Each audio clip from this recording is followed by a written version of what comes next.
Israel और Hamas में जारी जंग के बीच लेबनान धमाकों से दहल उठा। लेबनान में रोजाना की तरह लोग अपने काम में लगे थे।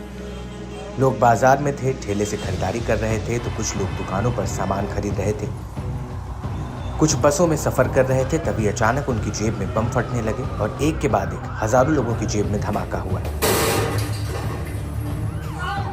जब तक लोग समझ पाते कि क्या हो रहा है, कैसे हो रहा है, तब तक पेजर बम तबाही मचा चुका था। लगभग 1 घंटे तक लेबनान से लेकर सीरिया तक किसी के जेब में तो किसी के हाथ में जब पेजर फटने लगे तो अफरा तफरी मच गई। इस भयावह हादसे में अब तक 10 से ज्यादा लोगों की मौत हुई है और 3000 से ज्यादा लोग घायल हुए हैं, जिसमें से करीब 200 से ज्यादा लोगों की हालत बेहद गंभीर बताई जा रही है। इस सब के बीच ईरान के राजदूत मुज्तबा अमानी भी धमाके में मामूली रूप से घायल हुए हैं। ईरान की फार्स समाचार एजेंसी ने एक सूत्र के हवाले से बताया है कि अमानी को मामूली चोट लगी है और वो अस्पताल में निगरानी में है। ये सभी धमाके हिजबुल्लाह लड़ाकों को टारगेट में रखकर उनके कम्युनिकेशन डिवाइस पेजर्स में हुए, जिनका इस्तेमाल हिजबुल्लाह बड़े पैमाने पर बातचीत के लिए करता है।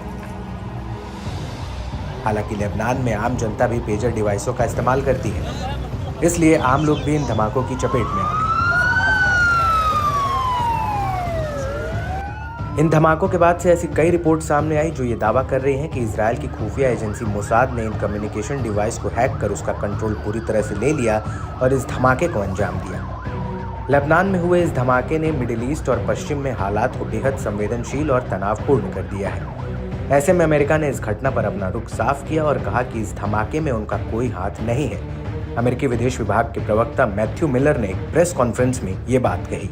I can tell you that the U.S. was not involved in it.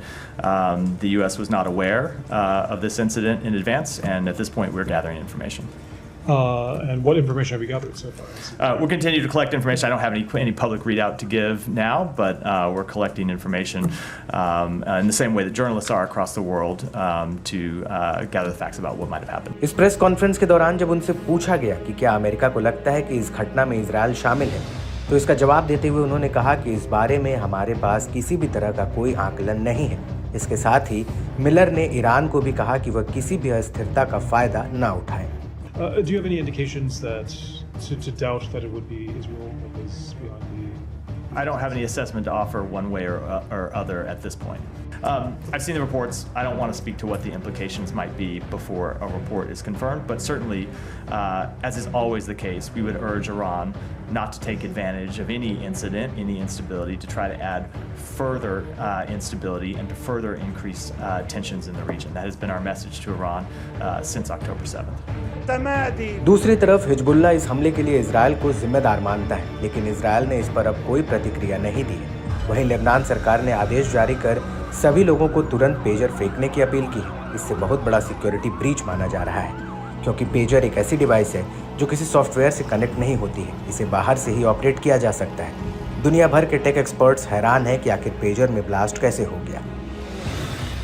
Pager blast पर टेक एक्सपर्ट्स का मानना है कि पेजर में तभी धमाका हो सकता है जब इसके साथ छेड़छाड़ की गई हो, लेकिन इतने बड़े पैमाने पर पेजर के साथ छेड़छाड़ करना असंभव है, क्योंकि पेजर को खोलने और बंद करने के लिए खुफिया जानकारी होनी चाहिए, तकनीकी तौर पर एक्सपर्ट होना चाहिए। इसलिए इतनी बड़ी संख्या में एक्सपर्ट तैनात करना आसान नहीं है।